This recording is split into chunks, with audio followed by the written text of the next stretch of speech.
Welcome back to the absolutely epic early week podcast. I'm your host, Dean 78904. If you want to get all technical on me, it's week 10. We're in double digits. We made it, boys. Leading off, batting first. Let's have Bobby lead off because he's fully distracted. He's currently sweating a game. It's going to mean nothing if you listen to the podcast like on Tuesday or Wednesday or so, but it's a Monday night, and Bobby's he's sweating some Nuba, the association. Hopefully we can get your full attention, and hopefully you're not doing your laundry as you're watching some basketball, but happy to have you on the pod there, Bobby.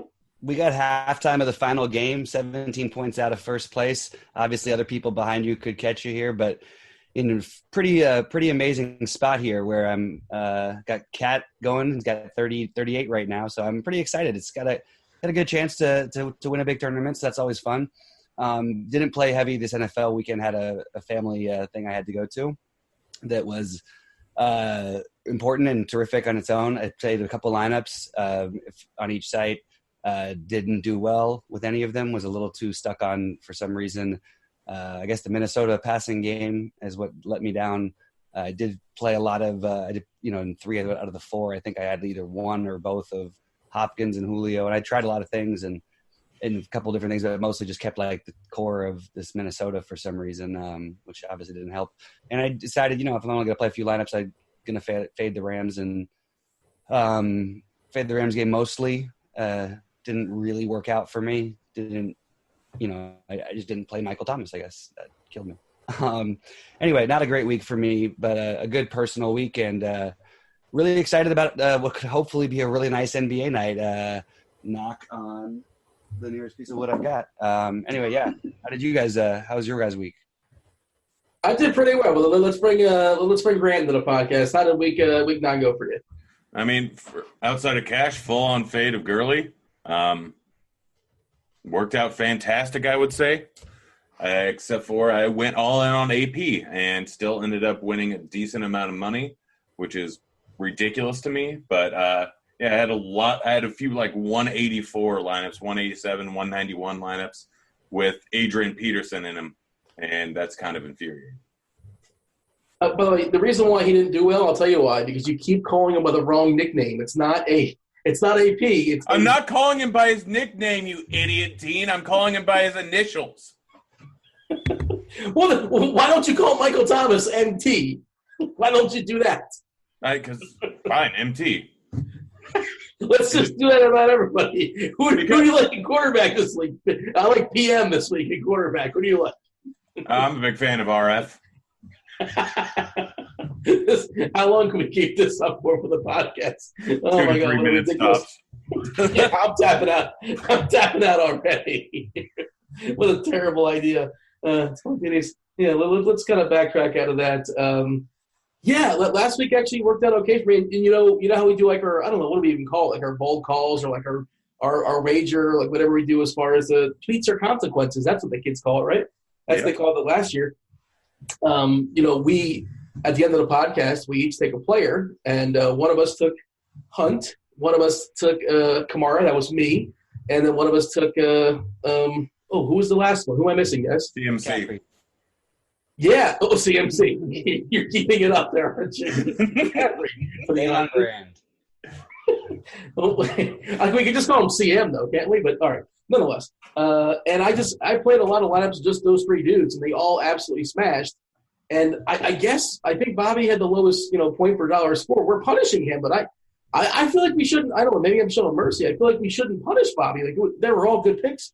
You know who deserves to be punished is all of us. We took chalky picks. It was early in the week, but we still could have sniffed that out. That's not what we do on bold calls. That's not what we're here for. We got to bring the people what they want. No, it was bold in the fact that none of us picked Gurley. None of us picked Gurley, and we were allowed to going point per dollar. Yeah. In the 7K range. Gurley wasn't an option. No, we allowed Gurley. Bobby, you got to speak for yourself because you say picking chalk picks is not what we do. It's not what you do. It's what I do. Stay off my lawn. That's my whole deal. I'm all about that. More than happy, Dean. That lawn is all good. You can have it to yourself. We'll talk about the tweets and the whole deal later on the show. We kind of backload our silliness, and you guys stick around the entire pod. We reward you. We reward you with the chance to win yourself a nice, luxurious RotoGrinders T-shirt if you just kindly answer our question of the week. in the comments section where it's posted on RotoGrinders.com. And, of course, we'll give out a T-shirt to somebody that responded last week. But we got to dive in. We got to talk about the slate, boys. Week 10, double digits. As always, we talk about the main slate. We're recording this on Monday night, so this is our first look. Haven't completely dug in just yet. Obviously, it's brand new start of the week. Monday Night Football just went down. We don't talk about the Thursday night game, which is Carolina and Pittsburgh. So cross those teams out. Dallas and Philly, cross them off the list. They're playing Sunday night. The Giants and San Francisco. Thank God we don't talk about that game. What a disaster that'll be. So it's an 11-game slate because two teams. Last week there were 16 that's on by. This week there's 4. That's Denver, Baltimore, Houston, and Minnesota do not play. All right, Grant. How are we attacking this slate? Because we don't have New Orleans and the Rams playing with their 60 total, but there are some pretty appealing totals out there. There's some pretty positive. I think 33 as far as a team total for Kansas City. We'll talk about that one. The total in the game, I believe, is around in the 50s or so, but their actual team totals 33 because they're playing against Arizona and they're kind of inept. Grant, save me from this rant. Yeah, there you go. We're going to tease that. We're going to get a Grant's rant later on the show as well, too. How are we assessing, first look, overall slate, big picture, what are our thoughts? Big picture. Who knows? There's a lot of teams with high implied team totals, but there's not many places where I really want to attack that badly. I mean, yeah, Casey, 33 implied team total, 16.5 spread.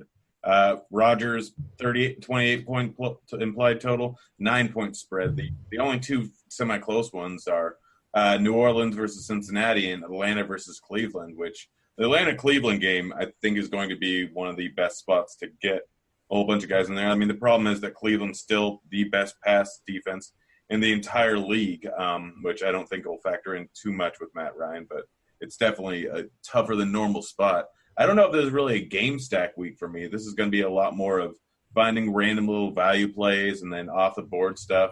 I still want to pay up for top price running backs like I do every single week because it keeps paying off. We essentially have a situation where with the higher scoring offenses this year, we have so many more than just like last year or 2 years ago was David Johnson, Le'Veon Bell, and then last year it was Todd Gurley, Le'Veon Bell, and Kamara. Like there are a lot of incredibly high scoring running backs this year, and you have just so much more to choose from where you're getting locked in 20 to 35 points almost every single week. Bobby, how about yourself? What's your assessment as far as first peek on the slate?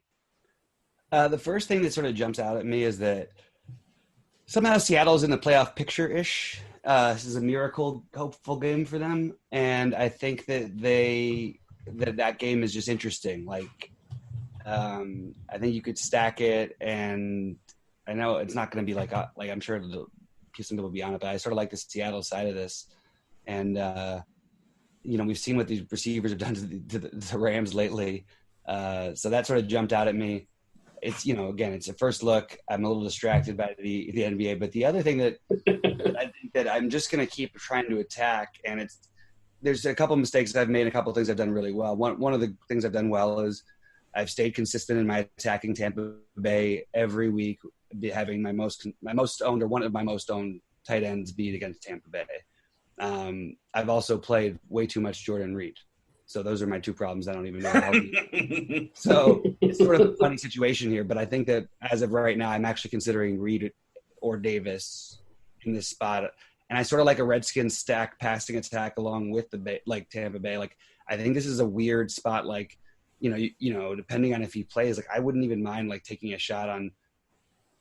I don't know if Thompson's going to be healthy or not, but I guess or even Dotson. Everybody's just so cheap. You could just sort of pay up for whatever you want elsewhere, and I think that even with all these crazy Tampa Bay totals, I don't think you're going to see much ownership for this game because the inconsistency and the lack of real, receivers for Washington. But I think there's upside for Dotson just because of the environment alone. And I am going to want to play one of these tight ends against Tampa Bay, as well as pass catching backs and Chris Thompson would fit that mold too. I know it's maybe a reach, but it's just an early thought that I had. Yeah, Grant, we kind of touched on this before the show. What are the immovable object versus the unstoppable force? What is the opposite of that? And that's the inept Washington passing versus the dreadful defense of Tampa. Look, I guess it's an interesting place to start. Like Alex Smith is 5.3K on TK. against the, if not the worst pass defense in all of football, certainly in the top, on the Family Feud board. But it's Alex Smith, and I think before last week he didn't have a receiver that had 65 yards individually the entire season. So if you're going to play him, who wants to play naked Alex Smith, right? And who do you pair him with? We saw what's his name at a breakout game, Maurice Harris. We don't know who's going to be healthy at this point going forward, but I don't know, man. I have a hard time getting excited of playing Alex Smith, but I understand the matchup's really good. Yeah, no, it's a little tough to play Alex Smith, but all his wide receivers and all of it. I mean, I think Paul Richardson is out for this game. I'm going to double check, but I think I heard somewhere that he had an injury and he might be out for the season. He just got put on IR. He's on IR, I believe, yeah. Yeah, that's what I thought. So realistically, who's the most expensive wide receiver in the entire receiver straight up overall is Jeremy Reed or Jordan Reed at 4,400. I don't think he got dinged too. Didn't he get dinged as well? Yeah, but if we don't have him, then we have Vernon Davis versus one of the worst teams in the league versus the tight end. Vernon Davis still had 5 receptions and 7 targets this last game. There's no reason to think that he can't beat up on this Tampa Bay defense. Alex Smith is still a decent quarterback. It's just he has to be going against a terrible team, and he can't be putting his team on his shoulders in any given game. So if he's just a game manager, I mean, I think this could be another – if Chris Thompson plays, he's going to just absolutely destroy this Tampa Bay defense. If he doesn't play, then it could be an AP game. But I still think likely 1 to 2 to 3 guys in this offense as a receiver end up making value. And my best guess is going to be a tight end and then Harris and Doxson. Yeah, if Reed doesn't play, we're going to have tight ends obviously pretty gross this season, and you want to get in there as cheap as possible and just have it not be too painful. Vernon Davis is 2.8K on DK. That's going to be the chalk play. Vernon Davis, chalk play in 2018. That's a big if as far as Reed. Obviously, stay tuned. We're a Monday podcast. We don't know. Can't predict the injuries going forward. This is the year for it. Derrick Rose just scored 50 real-life points in the game. And not only he's a legitimately really good basketball player again. And then he got late scratch the next day because he's 30, really old 30. Well, you're just thinking from your DFS. I'm just talking about overall. We're in a crazy world. Yeah, Brett, you keep wanting to make Chris Thompson happen and Bobby as well, but we have shiny new tooling, it's kind of sort of new, but it's new and improved. How about that? We have new and improved Chris Thompson. You know what that's called? Creed Hibbs? No, it's not. He's on a different team. Oh, CMC? No, DJ. Not David Johnson, though. It's Duke Johnson, man. Oh, yeah. My God. I'm not going to talk about it. The 1 week I don't script because I have an event to go to. I don't want to get into it. Oh, boy. I guess you wanted to play Duke and you didn't play Duke. Well, it's my understanding, correct me if I'm wrong, that the matchup against Atlanta, that they tend to yield catches to the receiving backs. Is that a thing there, Bobby? That certainly is. Grant, you can confirm? I can confirm. So what do we do now? Okay, obviously they have new coaches there in Cleveland. Duke obviously caught 9 passes last week. Is that a fluke? Is that going to be an outlier? All we had was just this one game to go off of, or going forward, is he going to get 7 or 8 or 9 catches? And are you okay playing a running back that basically doesn't run the ball? He's probably going to run the ball a bit this week, I would assume. He's going to be in the game a lot more. Would be my guess. A decent chance they're going to be coming from behind, but I don't need him to carry the ball at all. I mean, fantasy points aren't really dictated that much by rushing in a lot of different scenarios. And you want a pass catching back way more, but he's the best play on the entire slate. Just plain and simple, he's the best play on the entire. Whoa. That's shocking. He's 4.7. He's not last week. He was 3.8. He got Freddie Kitchen jokes. I think we're trying to get the ball to Duke Johnson 45 times this game. Yes. What happened? He only got it to him 8 times or 9 times. I think it was. He ran the ball once and he caught that's 9 catches and then he carried the 1. I think that's 10 touches. So okay, he was 35 short. We've been waiting for him to get unleashed for a long time. No, it's a great spot. I agree with you. Yeah, there's one thing that made him not be good for fantasy for the last 2 years, and you know what that is? I'm going to guess it certainly couldn't have been his coach, right? It was his coach. You are, in fact, incorrect there. It was Hugh Jackson. Oh, well, I suppose. But again, do you think Duke Johnson's going to get 8, 9, 10 catches going forward? Does he need to at that price? He's 4,700. He's got to get 7 because he's not going to run the ball. Yeah, who else are they going to throw the ball to? They're going to be going up against Atlanta in a high-scoring affair, and Baker Mayfield is throwing the ball, 40 times a week? You got to assume that 10 are going to Landry, 8 are going to Duke Johnson every week, because who are they going to throw the ball to? Perriman? It would be better if the game was in Atlanta, I think, but I agree with Grant's overall point. I should be clear. I'm just playing devil's advocate here. I think you're very bad at it. I'm just asking the questions. I'm not dying on Duke Johnson's a bad play hill. He looks like a great play. Looking at it on Monday, it's just sort of weird looking at a guy that's a running back that doesn't run the ball. And it wasn't last week. It was the week before, and the week before that as well. He just does not get carries. And they have a running back that's going to get 15, 20 touches as far as in the backfield. So it's interesting. It's a different way of looking at it, but I guess he can get there just through catching the ball for sure. But let's jump to quarterback. Sure, why not? Mahomes is 7.2K against Arizona. Bobby, again, they're projected to score 33 points. They score that many points basically every single week. If you roster Mahomes, I don't know if there's a week where he disappointed you. Tricky part is his salary, but it's still not that expensive. 7.2K is pretty fair. They should absolutely roast Arizona. I think they're 16 or 17-point favorites. It's more of a question of do they pump the brakes at a certain point? Do they show him mercy? Does he not play much of the fourth quarter? They kind of grind it out in the fourth quarter. Did he already get his anyway? Does it not matter at that point? How are you handling Patrick Mahomes? And sure, let's talk about the Kansas City offense as a whole. Yeah, I mean, Hunt's price is ridiculous, so it's probably worth it. You compare it with the Chiefs defense if you want to.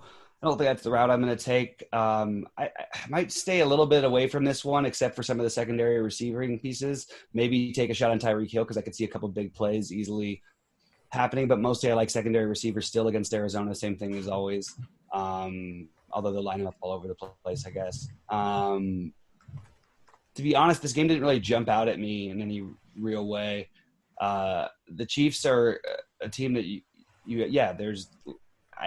often you don't need the guys because they're price and ownership. So I try to avoid them a little bit just because they have to do so much, and they do, but I'm just not in love with this spot. I think they're going to this game's going to be over at halftime. I don't feel like I'm getting a real 3 quarters out of people. I really feel like this is going to be the easiest blot. I don't know, of the season. And yeah, Grant, you're taking also. Grant, you're taking also Patrick Peterson. Does he shadow? Is he going to be on Tyreek? Is he going to just? I think he just takes one spot, right? Basically, that's what he's been doing as far as this season. Do we care about that? Yeah, I need to look into it a little bit more, and that might affect it a little bit. Honestly, I think Sammy Watkins maybe end up being the better play in this one. But why would you pay up for Mahomes when you have a guy with a better touchdown percentage in Ryan Fitzpatrick at 5,900? Yeah, Washington likes to run the ball, kind of kill the clock. They got a pretty decent defense. I don't know. I mean, sure, he's in play. He's in the conversation. What did Matt Ryan do against him this last week? Oh, you're pointing to the scoreboard?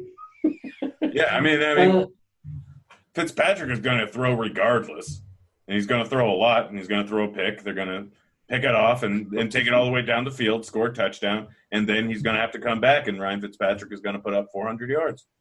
You don't think Tampa's just going to establish the run in Week 10? They're not going to say, hey, I have an idea. Let's run the ball 40 times. I mean, they tried to do it a little bit in this last game, and they're like, no, let Fitzpatrick throw, and they almost came back. It was a beautiful thing. Ryan Fitzpatrick and Blake Bortles are falling off a cliff. Who do you reach for and save first? I mean, Ryan Fitzpatrick. He's smart enough to help me figure out how to save Bortles, too. Bortles grabs him by the beard or something so that they both survive. Jared Goff is 6'1", guys. Seattle's better defensively than I anticipated. I was kind of wrong on that one. I thought that'd be completely dreadful. But Goff, Bobby, that seems too cheap at 6'1", no? Yeah, it is. And I like that game a little bit anyway. I also sort of like the Rams defense on the flip side of it. I know that's a weird one, but I do think that, I could see it going very badly for Seattle as well.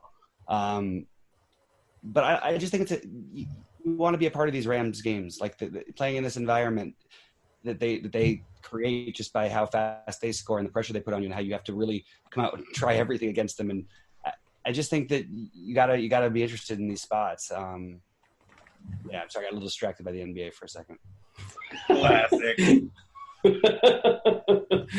Grant, play the role of save him as if he was Blake Bortles. Jared Goff is not really that great of a play this week. They're going to be ahead. He's probably not going to have to throw as much. I mean, we've seen this a few times before when they're just running the ball. Like he could go for 40. He very well could go for 40. He very well could go for 14. It's not a safe play, and you should absolutely have some tournament exposure to him. But the better play here is Gurley. They're also not going to be on the field as much. Seattle, it doesn't matter what the situation is. Seattle's going to be running the ball, and they're going to be running the ball a lot. So even if Chris Carson doesn't play, they have no problem with just going with Mike Davis. They're going to be dumping the ball off to the running back a decent amount, regardless of who plays. There's going to be a slower-paced game, and I get that the first game of the season, they ended up putting up 33 points. I think Seattle put up 30. But this is likely to be a slower-paced game. There's just other quarterbacks I'd rather go with.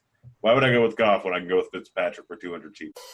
Being a parent can be really challenging. It's normal to feel uncertain about whether you're doing the right things to raise healthy and happy children. That's why Child and Family Resource Network focuses on connecting pregnant parents and those with kids under the age of 5 with free support services to help them build confidence in their parenting journey. Everyone deserves to have someone they can turn to for support with parenting. Visit childandfamilyresourcenetwork.org today.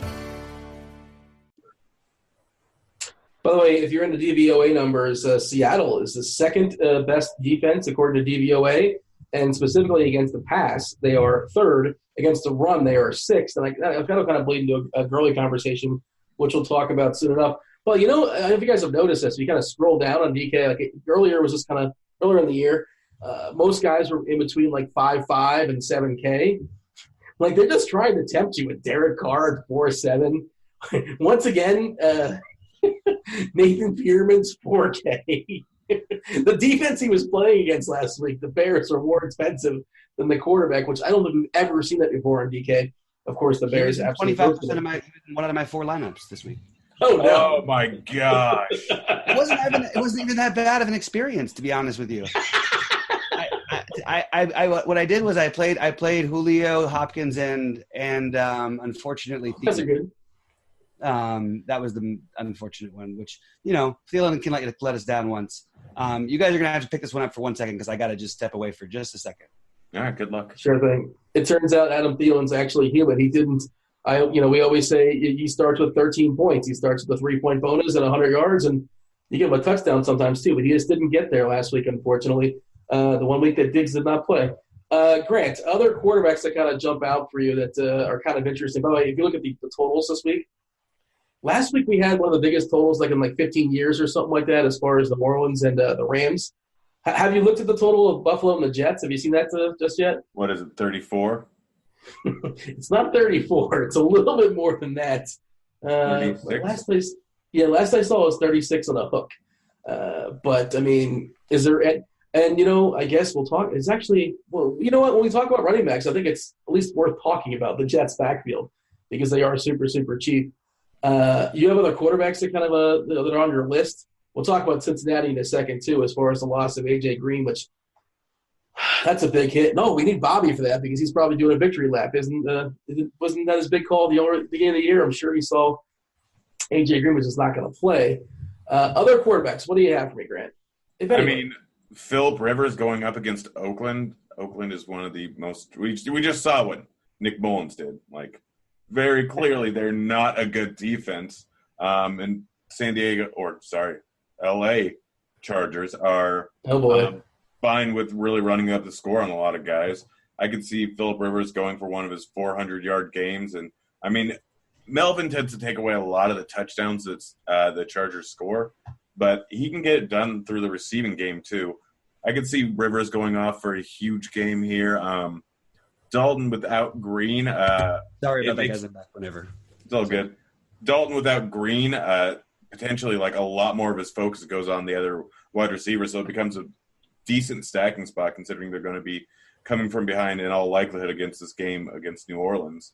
Other than that, I mean, Matt Ryan versus Cleveland probably should draw low ownership. There's a top with all those guys here. We already mentioned Alex Smith. Baker Mayfield going against one of the worst defenses in the league at just 5,400 when there's a chance he may end up firing 50 passes in this game. I mean, he's done over 4 of his 7 starts, and he's only had less than 34 once. He could end up throwing the ball enough to really pay off his price there. I mean, all he needs to do is get a few touchdowns. And with Duke Johnson getting 10 catches and 2 touchdowns, it's going to be easy. Is that a stack you like? I know it's a question that I don't know the answer to, but I imagine you like the Duke and then Baker Mayfield stack? Yeah, Duke, Baker, and Landry. You can throw all 3 of them in together. Can I throw one more name out there? We were talking about the dumpster diving. Bobby, and feel free to chime in on any quarterbacks that kind of pop for you, but Marcus Mariota's 4-7 versus the Patriots. Got to score. Going to be playing catch-up in theory. I'm into it. Okay. Spot on analysis. I need to think about it more before I analyze, because I hate Marcus Mariota, and I always talk we about all do. I've always said that I've never understood why people, come on, let's go, Karl Anthony Towns, let's go. He's got rushing upside. Like he had 10 carries on Monday Night Football, which is nice to see. He ran a touchdown, which is nice to see. Fantasy play for sure. It's just hard for me to say that out loud. You got anybody else? I'd rather play quarterback or? I'd rather play Alex Smith and play one of these other weird spots. Like, look, excuse me, I've got a little bit of a cough.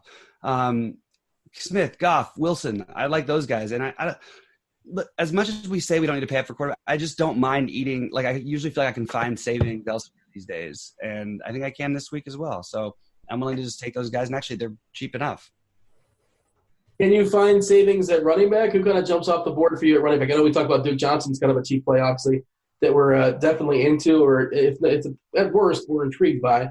But he seems like a really interesting play this week, coming off a game where he caught, 9 or 10 passes. We think that's going to be kind of the status quo going forward under the new regime there in Cleveland. And, of course, the perfect matchup to keep that momentum going there against Atlanta and their tendency to yield catches to running backs. Gurley, by the way, he got another price dip. I know he wasn't a monster day. Grant, he only had, 1 touchdown, I believe, which touchdown variance, there you go. Somewhere Derek Carty's no way that – well, he said he can't average a touchdown per game, so it's already done, by the way, 8 weeks into the season. Just saying. 9.4K Todd Gurley. Thoughts? Me? It's tough to do, but it's worth it. I don't think you have to. The problem is a lot of these other running backs are getting priced up a little bit. We have Connor there at 8.3K. We have Melvin at 9K. So the price increase up to Gurley is not too much, and it's not nearly enough where it's not worth it. Like, you got other guys in the mid-tier that you can go with, Zeke or McCaffrey or Mixon. Grant, I got to cut you off. You have the Thursday through Monday slate open. Zeke's not in this slate, and Connor's not in this slate. Well, you shut your mouth, Dean. Oh, gosh, yeah. I pressed the wrong button here. Whoopsie doodle. I guess that changes things. Hunt, though. Hunt's there at 8.5. That's a little tough to pay $900 less for Hunt than you do for Gurley, although he should be more involved in the games. It's a likely be going from ahead, although it looked like Ware was getting a little bit involved in this last game. It's if you're spending up, in all likelihood, this is a week where you should be spending up on Todd Gurley, where last week it was a little bit more debatable. You're always a Melvin Gordon truther, aren't you? Isn't he your guy? No, I'm a Eckler truther. Oh, that's right. You're a contrarian when it comes to Melvin Gordon. I mean, Melvin, we're starting to see how good he is. Mike McCoy made him look so bad for so many years in comparison to how good he was. And then the first half of the season last year, they were just using him terribly, running on first down every single time and making him look drastically inefficient. But the guy can do great things in the receiving game, and obviously they're dumping the ball off to running backs more this year than they were last year, I believe. Melvin's good. It's just, I guess it's a tournament pivot off of Gurley. You can do it. They're likely to be ahead. They're likely to be running later on in the game. Oakland's defense is just horrible. Gordon could end up with 3 touchdowns in this game. I mean, how many times has he gotten over 30 points this season? 1, 2, 3, 4. 4 out of 7 games. I mean, like, just playing the odds numbers, people aren't going to play him at all, and people are going to play a ton of Gurley. You could realistically go with Melvin instead of Gurley, I guess. Kamara got a big price bump. We talked about it last week, how the egregious price, what was he, $7K or $7.3 last week, which was just goofy. This is a guy we paid $10K for last year, and that matchup at a 60 total and a team that was going to stay with him as far as pace, as far as the score. Now he's 8-7. Well, what is your assessment? Bobby, let's bring you in here. I know you're kind of sort of watching the game. You jump back on the pod for a second and tell us, your assessment as far as the elite running backs this week. I'm sorry, I missed the last part of what you said. The elite running backs this week? Oh, I'm not going to play Gordon. I actually think that I have like a little bit of weird interest in Eckler, but like I know it's crazy, but I still think there's going to be a week like this where he goes nuts. Yeah, I think that I want to play Gurley and then the Seattle passing game a little bit. Like I don't think you have to by any means. But I'm not like in love like with the pricing of a lot of the high end guys, and I feel like in that case I tend to love Gurley. So that's sort of how I feel this week. I will play David Johnson. I think that there's still, I believe, there's upside for him to catch a ton of passes. Like, I'll take a shot there for sure. And then the Cleveland running backs, I think, are both interesting. Still early in the week. Tevin Coleman also. These are just the guys who jumped out to me. But I haven't really. Is there one week where you're like, man, I wish I would have rostered David Johnson like the entire season? Has that happened? I don't think so. No. But it's a new coach, and we're going with we wouldn't have said that about Larry Fitzgerald, and then he put up 30, and he was 4,400. So let's take a shot at David Johnson, who could end up getting a ton of work in a game against Kansas City. Is like he might not even play full garbage time though. If this game blows out like 3 or 4 touchdowns. No, he'll play full garbage time. He probably will play at least like more than you'd think. I think they have to play like for something. And then we skipped over Mixon. AJ Green going down. Does that hurt Mixon? And I think Bernard's actually on track to play as well. So a couple like things we have to sort through there, Grant. Yeah, if Bernard's in there, then you don't play Mixon. It's that simple. Not a great spot for him. He should eat into his target share a little bit. I know that New Orleans is not the worst run defense, or not the best run. Never mind, they're second against the run. I got L.A. and Saints mixed up, so they're going to be passing a lot more. Could see more pass work from Mixon in this game, but it's still not going to be worth it at 7.7 when you can go up to Kareem Hunt, Kamara, go down to James White. I think is a much, much better play than Mixon is. Even if Sony Michel comes back, James White has still been crushing all season long. Cordell Patterson, running back, which is so weird. I don't think we can't play Cordell Patterson, right? I think that's not something we can Sony consider. Michel will be back, and Patterson will be phased out. Well, I don't know. I feel like Michel's not help. I mean, I don't know. Who knows? We're just guessing. And nonetheless, he's just not really going to I'm not really on Patterson at 4K unless something dramatic happens. So, Grant, last week, one of the guys you were talking about as a cheapie was Elijah McGuire. You're waiting for the Elijah McGuire breakout game. The Jets, they have nothing left to play for. They have this dreadful game here against Buffalo. We talked about the total of 36. But I want to say I pulled up the PFF earlier before the show, Pro Football Focus. I was checking out the number of snaps. I'm pretty sure he had the most snaps amongst the 3 running backs. And he's super, super cheap still. Of course, Buffalo, not the worst defense, but like their offense puts them in such bad predicaments that maybe they turn the ball over a couple times in the red zone. And McGuire, Powell, any of these guys as cheapies do anything for you in the Jets, or it's just like the game is so gross you can't even be bothered? I really like McGuire this week. So it's an interesting scenario. But remember correctly, Buffalo gives up more like targets to opposing running backs and more receiving work to opposing running backs than the majority of teams in the league. So it's a place where you can target. And Elijah McGuire is a fairly good receiving back, or at least he was in the past without Powell in there. He's going to be taking over that role. There's no way that Cannon should be in the game pretty much at all with McGuire coming back in. So 3,400 is just way too darn cheap for him, considering that it could end up being a 50-50 workload here with McGuire. And, I mean, look at what Powell did in the offense. And, I mean, I could see a big game for Elijah McGuire here. It's low scoring, so they're going to be running the ball and doing dump offs. They're not going to be coming from behind too much, but they're not going to be ahead too much. This is going to be just a complete and total trash game. But Cohen didn't do too much last week, and that's just because they were ahead the entire time, so they're just running the ball with Howard. This week it's different, so I could see McGuire being heavily involved in this game. I could see him with 5, 6, 7 catches, and a touchdown maybe. With his price, that's just insane value there.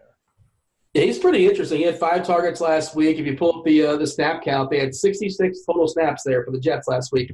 Cannon had 7. Crowell had 23, and McGuire had 36 of the 66. It's kind of interesting. Bobby, what are your thoughts? You have any thoughts as far as the cheapies here for New York? Mildly interesting, but I think I'm just going to stay away from it. I think it's done me more harm than good this year, even though I know there's spots. Maybe I'll change my mind by the end of the week, but for right now, I'm just looking elsewhere. Bobby, open up wide receivers. So I guess we got to start with AJ Green being down. How does this change the passing game for Cincinnati? Like, it's just what jumps out for you, if anything, here against New Orleans? Well, I mean, I like Boyd anyway. I actually think that Boyd might even be a better receiver. We don't know yet. Does it help him or hurt him? I know it's a goofy question, but now the defense is going to key on a little more, I would assume.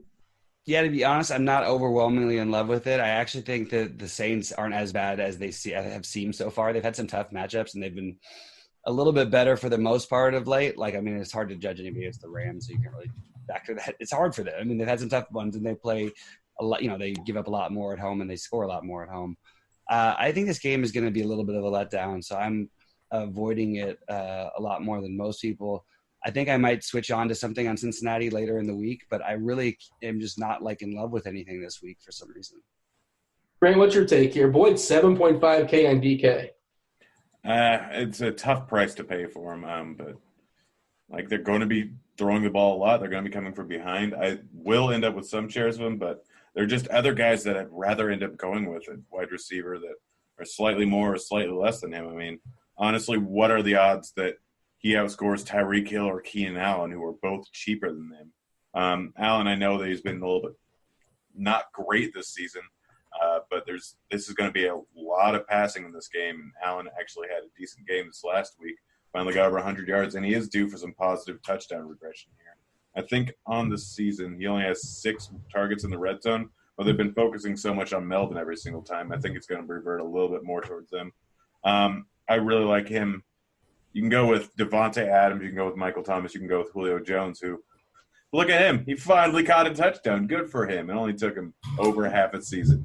Bravo. He almost got tackled, by the way. He almost got tackled at the 1. He had to really fight his way to get in there. John Ross coming off they're saying he might be healthy coming out of the bye at 3.9. I know he's been a disappointment this season. This is season-long guys were on John Ross to some degree. We don't talk season-long. It's just DFS. All we care about is this week. And, the opportunity is there for a wide receiver, too, to step up for Cincinnati. I don't know. He's kind of a home run hitter. And John Ross can be kind of sort of interesting there at 3.9. That's your kind of guy, Bobby, isn't it? John Ross? No. I'm into the idea of it. I just don't know. I have to look into it more throughout the week and even see if he really legitimately will be the number 2 receiver even. So I just am not, I have to see where I'm at. I completely get the idea behind it as of Monday, but I just have to look further into it. And we have to know more about who else is running routes for this team in practice. The Detroit guys, they were super disappointing last week. But I don't know if you guys watched that Detroit-Minnesota game, but Matthew Stafford was just getting swallowed. He had no chance in the pocket. Just Minnesota must have got 10 sacks or so, something goofy, something silly like that. I know Jones, people were on a lot. Galladay, people were on a lot. Myself included, I had shares of both, and both severely disappointed. Now they got the Bears. Grant, is this a bounce-back game, or is this just hey, let's just keep playing the Bears defense because Detroit's done so? Yeah, I think it's mostly Detroit's done so. I do think you can go with Marvin Jones or Galladay just by sheer volume. I know they were absolute trash last week, and Minnesota was a good defense, and the Bears are a better defense this year. But anytime you're getting that much volume to a very specific group of wide receivers, then you can absolutely roll with them at any given time. They burned so many people this last weekend that I'm guessing they aren't going to be nearly as highly owned. So I don't have a problem with either of them, but Bears D is definitely in play. You got a thought here, Bobby, as far as the receivers? Anybody else off the board that we haven't talked about just yet as far as receivers? Maybe a cheapie that's worth throwing a dart at this point. The Rams receivers, we usually talk about them a ton. We haven't brought them up at all just yet. All three of them certainly always in play. Where are you at as far as receivers as of a Monday night? Yeah, I sort of am interested in treating my receivers a little bit with some of my stacks like this week. Like, I think that I'm going to take some shots on some of these Seattle receivers. The pricing is easy. And I just think that they're going to, this is like a big game for them. So I sort of like this game. So that's sort of what I was looking at so far. I haven't really dug so far deep into it. Like, you can find value. And I think one of the the Rosses or the Dotsons or I think Deshaun Jackson at 4,900 is a steal. He's a guy I'm going to play a ton of. I think people will be off of him, and I think that I'm going to load up on it. I still like Michael Thomas even against Cincinnati, even though I'm not crazy about that game. And one guy who's had some monster games against this team in the past who everyone's going to forget about is Keenan Allen, and I like Keenan Allen quite a bit. Yeah. By the way, T.Y. Hilton, he's 5.7K. It's just – I don't know when last time we saw T.Y. Hilton at 5.7K on DK. I did not even notice that, but he is going against Jacksonville, who's this year. But he's on the turf. I like him on the turf at home. Kind of a home run hitter. He's obviously disappointed a lot. I think he's left at least one or two games. Maybe he's healthy coming off the bye. I assume he's good to go. Kind of a fragile guy. Not he's a big up there in fan. red zone targets this year too. I think he has 11. I think he's got to be in the conversation, if nothing else, as far as tournaments. But 5.7 for T.Y. Hilton is just sort of weird to see. Just kind of scrolling through the wide receiver list. You guys got anything else that's worth talking about as receivers? We can talk about some tight ends, which is always Calvin Benjamin. What? Calvin Benjamin. No. 3,400. 10 targets last week. He's not do well still. He's so terrible. You don't want to play Calvin Benjamin. Rashard Perriman. If it was target per dollar like Zay Jones and Calvin Benjamin would be the odds of this game, but it's not what the game is. Perriman got some work this last week. They incorporated him a little bit in the running game. He had 6 targets. He's not good, but he is still a Browns wide. He may be the second best Browns wide receiver, maybe. By default. Well, Duke Johnson's the second best, or not, maybe he's the best. I don't know. I said wide receiver, not receiver. Different. All right, fair enough. You want to get all technical on me. So that's, I think when Rashard Perriman and Kelvin Benjamin come up, I think it's time to move out the position. What do you think, Bobby? Yeah, I think so too. So, Bobby, talk to me about tight end this week. We did kind of brush on if Reed's not good to go, you can get 2.8K Vernon Davis. It's as chalky as ever, man. He's going to be super, super uber chalk against Tampa, and I'm probably going to be there too. I'm not going to be happy about it, but at least in my cash games for sure. But give me somebody, Bobby, as far as tournaments. How do you get away from a potentially chalky Vernon Davis? You could play like Ben Watson. I think it's a reasonable tournament play. I think Ricky Seals-Jones is going to have a big day at one point, and I'm going to take a shot. Just based on the targets. I know that nothing's come through, but I just like, against that Chiefs secondary. Stack that game, Bob. You like Johnson and you like Ricky Seals-Jones, man. Stack it up. Yeah, I think I'm starting. You know what? Maybe I might do that a little bit. Oh, actually. Bobby, bad idea. Bad idea. It says the man who likes Kelvin Benjamin. Yeah, it actually makes it even seem like a worse idea or a better idea. I don't know which it actually does. Oh my goodness, this is really hurting me right here. Grant, what are you doing as far as tight ends? Oh, did you have anybody else that you want to fire out there? No, I got a little stuck on the NBA CSC. Classic basketball. So Jack Doyle's interesting at 4.3. We kind of forgot about him because of all the Ebron love, but he's still getting a ton of targets from his quarterback, Andrew Luck, and Jacksonville defense obviously isn't what it has been in the past. There's, like all the other guys in that range, Njoku, Burton, Hooper, have all done well at times. Uzoma could be in for a big, big workload this weekend. with 2 catches? I mean, so AJ He got hurt Green, last week, by the way, or 2 weeks ago. He got hurt for what it's worth. I'm assuming better, but he didn't practice today, I guess. I think he should be available, but if not, then oh gosh, I guess it kind of has to be Boyd is the only guy to throw to. Nick Vanette going up against the Rams, likely to be throwing a little bit more later on in the game. The Seahawks will be. Rams are not great versus the tight end, and Vanette's there at 2,700.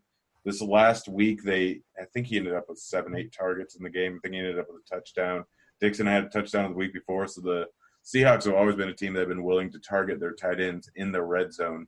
So I could see Vanette end up with a decent game or a big game in comparison to his price, and he's $100 cheaper than Clay. Obviously, we have Kelsey there at the top.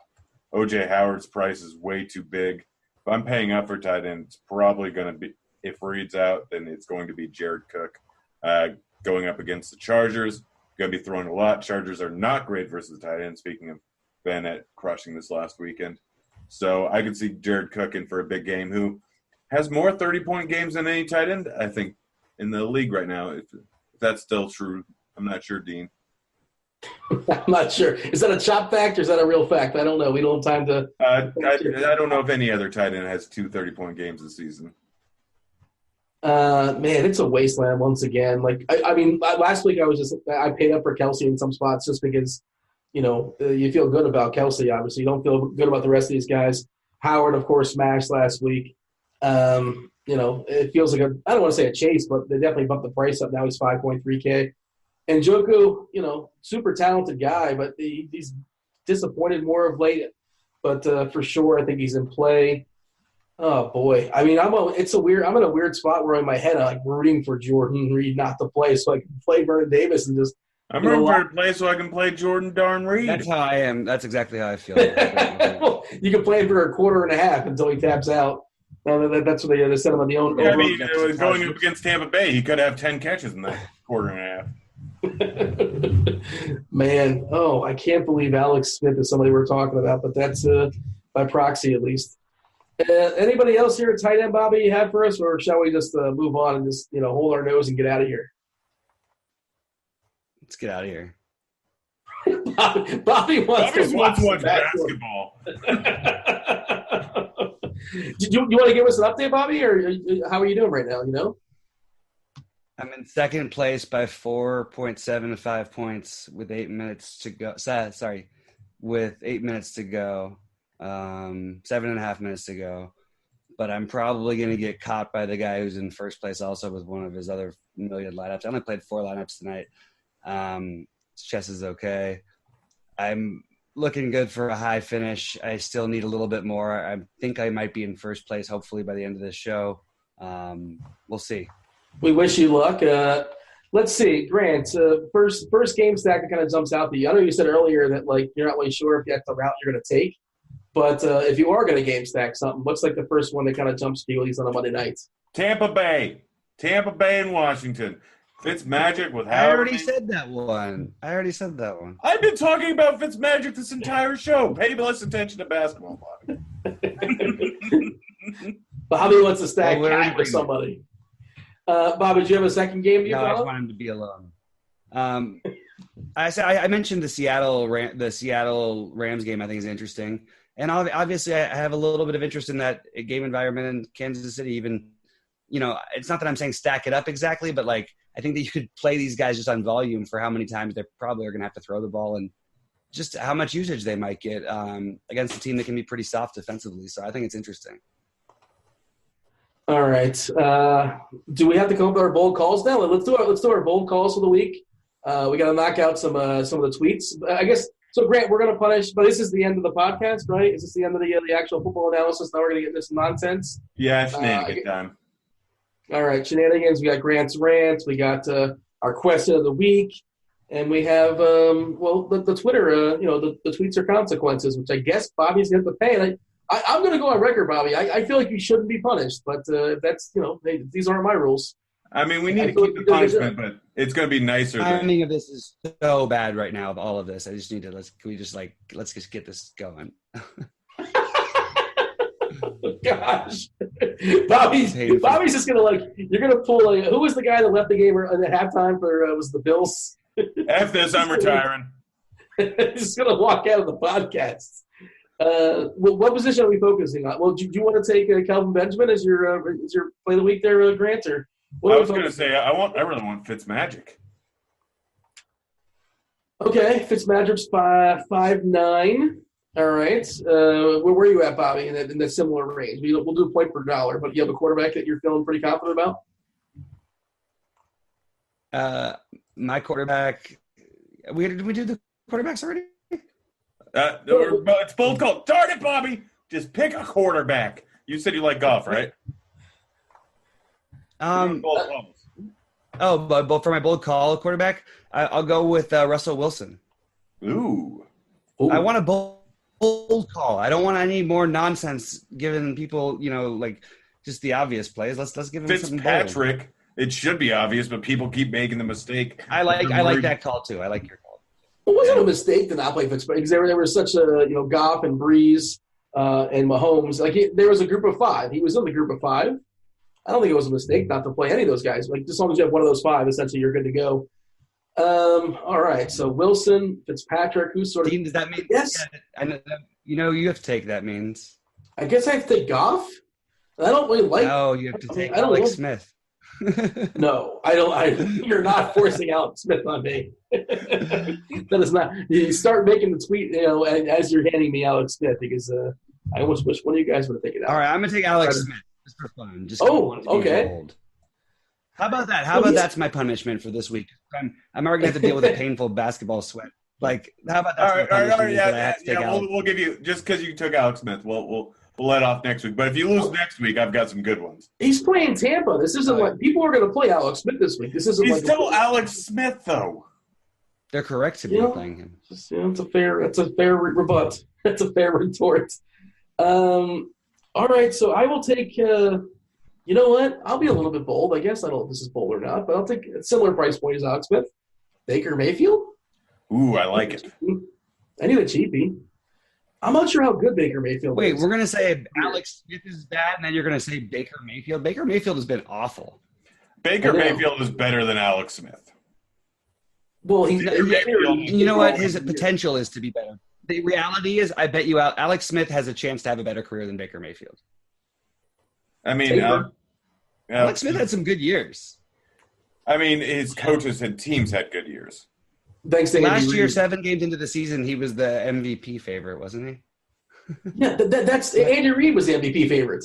Yeah, that's sure. I'm not saying Kareem Hunt was the MVP favorite. It's just funny. So we're locking in. Final answer, Grant. Who you locking in? Fitz. It's always been Fitz. Bobby. It's always been Fitz. I'll take Alex Smith on the other side, so me and Grant can duke it out. Too bad we can't do it the old Fantasy Aces style and just play them both. Oh, gosh, I missed that. Well, 2 quarterbacks. Yeah, that was kind of fun, wasn't it? Shout out to Fantasy. Yeah. Pour it out for Fantasy Aces. And I guess I got BM, Baker Mayfield. Right, he brought it back. He brought back the initials. It's called a callback. So, Grant, give us your rant this week. I don't know. I just went through my texts and stuff because I went down to Dave & Buster's, by the way. A fantastic place to go and watch some football. But just weird things kept happening to me all day. I saw this. I showed the video to Dean because he wanted to see it. This lady just handing out flyers naked in the middle of downtown LA, which I think I've seen her naked before. That was very strange. People started hooking up on the train right in front of me, and the guy was staring me straight in the eye. And it was just a weird day. And then some guy fell asleep on the train, not on top of the seat, but on top of, where you put the bags? I forget there's a train. There's a train in LA. I forget that's a thing. There's a lot of trains. There's trains everywhere. There's trains in every big MSA in the U.S. By the way, you framed that in a way. You said Dean wanted to see the naked lady. I didn't know what the video was, but you said I'll just show it. I didn't specifically say, Grant, show me that picture of the naked lady now. I need to see it.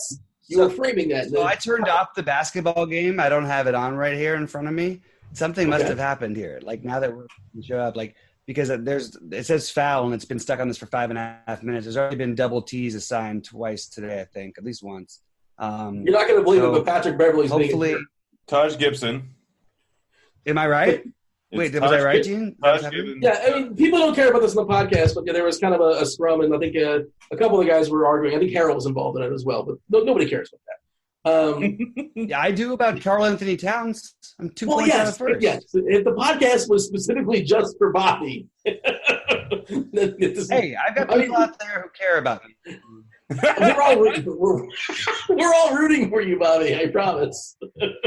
But my here's is like Tuesday afternoon. You're like, what are they even talking about? But nonetheless, and some people probably don't even care about basketball. They also listen to football stuff. But all right, what do we have? So is Bobby going to be forced to tweet stuff out? What's the official ruling? Since he used Alex Smith, we're giving him a pass this week. But I already sent you some good ones that the loser's going to have to tweet next week. I don't know if you read them, but they are interesting. I think it's like double or nothing. Like, it should be twice as bad or something. I don't know. Maybe I probably shouldn't say it because I'm relying on Baker Mayfield, and that's not going to end well. I don't. You're relying on a good BM? Yes, there you go. Question of the week last week. Let's knock that out, Grant, before we step aside and get out of here. That's all we have left, right? The question of the week last week and the question of the week this week, correct? Anything else? I think that's it, and I think the winner. I mean, there's a few good ones. There was Will Ferrell, best quote, and one of my favorites, Ricky Bobby. Wake up every morning. I wake up every morning, piss excellent, plain and simple. I'm the best around. So that's one. I don't think he says that. I think you're adding front of kid. Well, Dick Houston, I'm the best there is, plain and simple. I wake up in the morning and I piss excellence. Yeah, that I think was really paraphrase that one. I just pulled it up in the comment section. That is one Finsanity. That's the PH. Finsanity, if you're listening to the podcast, slide into my DMs on the Twitter machine, slide into my DMs here at RotoGrinders, and give me, I'll make sure you get yourself a T-shirt. So I'm not going to chase me down, but slide into my DMs, let me know who you are, let me know your existence, and we'll make it happen as far as the T-shirts. And Grant, what is our question of the week this week? In honor of Halloween being last week, worst Halloween candy that you probably got stuck with this last week, if you're a child. Or ever. I think ever. Like, is it? Or how about like the worst one you ever have given out, or worst one you've ever given out? Gotten like I don't know how old some of our listeners are. If they're my age, they've gotten some trash candy, and I know exactly what my winner is. Very simply, I'm not going to mention it, but there is just one that would piss me off more than anything. Okay, I'm kind of curious what that is, but I have a couple that kind of come to mind as well too. But Bobby, you got anything else for the road besides? Look, Bobby, we love you. We're rooting for you. We hope you that you finish at the top of this GPP. We've been sweating this entire this entire podcast. There's about 4 minutes left in the game, so we're gonna let you go and watch the end. And hopefully things will work out for you. And I imagine you have nothing for the road. You just want to go, but tell the people, if there's something on your mind as far as the football week coming up. What's your thoughts? I'm excited. It's going to be a fun week. I'm going to play a little more. Don't have any obligation this Sunday, so looking forward to another good week. Thanks for tuning in with us. Sorry for my distraction. It's a big spot, and those are always fun to sweat. So always have to be distracted. But thanks again for tuning in with us, and you guys take it away. Bobby, let the people know how you finished. Throw it in the comment section. I'm sure they're going to be wondering. So, Grant, give us something on the road before you step aside and get out of here. If you see me on the street corner this weekend naked handing out flyers, you know where I got the idea. Yeah, and I'm going to insist somebody gets video of that, and I'm going to insist that I can somehow get a hold of it because that's where my brain's at, obviously. Oh, wow, Dean. You really want to pick videos of me naked. I see how it is. I am a good-looking guy. George Costanza, and he tells us you got to end on a high note. We just ended the podcast clearly on a high note. That's it. That's the pod. Hopefully we set week 10. This is the first look again.